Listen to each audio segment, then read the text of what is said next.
రాష్ట్ర ప్రజల భవిష్యత్తును తన భుజ స్కంధాలపై నిలుపుకొని అహర్నిశలు కృషి చేస్తున్న visionary leader CM Nara Chandrababu నాయుడని ఎమ్మెల్యే మహమ్మద్ నజీర్ పేర్కొన్నారు. ముఖ్యమంత్రి నారా చంద్రబాబు నాయుడు జన్మదినోత్సవం సందర్భంగా ఆర్టీసీ బస్టాండ్ వద్ద ఉన్న అన్నా క్యాంటీన్ వద్ద కేక్ కట్ చేసి ముఖ్యమంత్రికి జన్మదిన శుభాకాంక్షలు తెలియజేశారు. అనంతరం ఎమ్మెల్యే మీడియాతో మాట్లాడుతూ ముఖ్యమంత్రి చంద్రబాబు నాయుడు పుట్టినరోజును పురస్కరించుకొని నేడు పేద ప్రజలకు అన్నదానం చేయడం చాలా సంతోషంగా ఉందని అన్నారు. అలాంటి గొప్ప నాయకునిపై నమ్మకంతో ఆధారమైన పంట భూములను సైతం అమరావతి రాష్ట్ర రాజధాని నిర్మాణానికి రైతులు భూమి ఇవ్వడం సంతోషకరమని అన్నారు. ఇది కేవలం రైతుల త్యాగమే కాదు, సీఎం నారా చంద్రబాబు నాయుడుపై రైతులకున్న అంచలంచల విశ్వాసమని తెలిపారు. నారా చంద్రబాబు నాయుడు లాంటి నాయకులు రాష్ట్ర ప్రజలకు దొరకడం గొప్ప అదృష్టమని అన్నారు.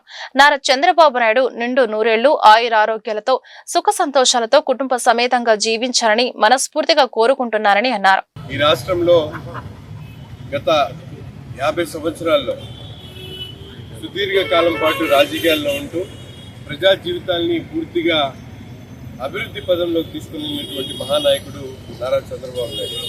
ఒక దూరదృష్టితో ఒక విజన్ కలిగినటువంటి నాయకుడిగా ఆనాడు ఉమ్మడి ఆంధ్రప్రదేశ్లో సైబరాబాద్ ఐటీ అంటే ఆనాడు ఉన్నటువంటి రాజకీయ పార్టీలు కంప్యూటర్లు భోజన అన్నం మెతుకు పెట్టిద్దా అనేటువంటి హేళన చేసినటువంటి పరిస్థితుల్లో ఐటీ మీద దృష్టి పెట్టి వేలాది మందికి ఉపాధి కల్పించేటువంటి కార్యక్రమాలు ఈరోజు ఒక అమరావతి నగరాన్ని మహానగరాన్ని నిర్మించి ఆ ప్రాంతం అభివృద్ధి పదంలో ముందుకు సాగాలి, ఉపాధి అవకాశాలు ప్రతి ఒక్కరికి కూడా కలగాలనేటువంటి ఆలోచనతో క్వాంటమ్ వ్యాలీని తీసుకువచ్చినటువంటి ఘనుడు మన ముఖ్యమంత్రి చంద్రబాబు నాయుడు గారు. అటువంటి నాయకుడు ఈ రాష్ట్రానికి అవసరం, ఆయన సేవలు ఈ రాష్ట్రానికి అవసరం. ఒక వ్యక్తిగా కాకుండా ఒక విశ్వాసం కలిగినటువంటి నమ్మకం కలిగినటువంటి వ్యక్తిగా మనందరం కూడా చెప్పుకోవచ్చు. ఎందుకంటే రాష్ట్రంలో ఆయన పిలుపు మేరకు 33,000 ఎకరాలు ప్రజలు స్వచ్ఛందంగా ముందుకొచ్చి ఇవ్వడం అనేది సామాన్య విషయం కాదు.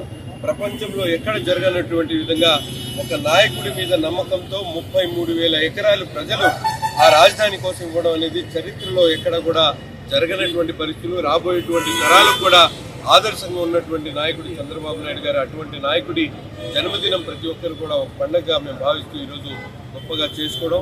అదేవిధంగా నాయకుడి జన్మదినం అంటే గతంలో లాగా రప్పరప్ప చేసి లేకపోతే గొర్రెలు కోసుకొని ఫోటోల మీద వేసుకునేటువంటి కార్యక్రమంగా కాకుండా స్వచ్ఛందంగా కార్యక్రమాన్ని ప్రజలకు అంకితం చేస్తూ ఈరోజు 76 లక్షల రూపాయలు మా అమ్మ భువనేశ్వరి గారు ఈ అన్నా క్యాంటీన్ల ద్వారా పేదలకు అన్నం పెట్టేటువంటి కార్యక్రమాన్ని చేయడం కూడా చాలా గొప్ప కార్యక్రమం అని చెప్పి భావిస్తూ ఈరోజు